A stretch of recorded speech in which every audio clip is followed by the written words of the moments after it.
Ja C-matolla ottelu päättyy.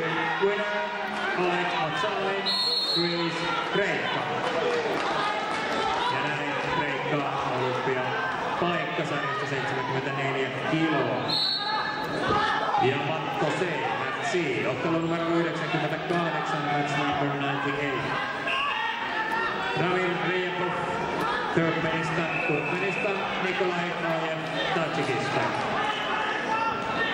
Ja sarja 55 kiloa, category 55 kilos.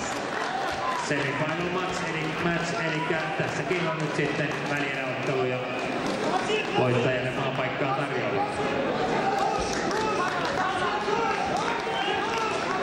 Ja samaan aikaan siellä myöskin aamatolottelu päättyy siellä sinisen painijat käsin ylös.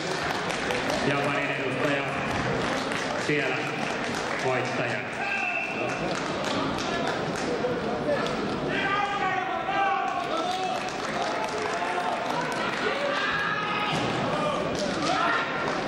Ja B-matolla ottelu päättyy. Winner Yusuf Abdusalmov, Tadžikistan. Ja Tadžikistaniinkin maa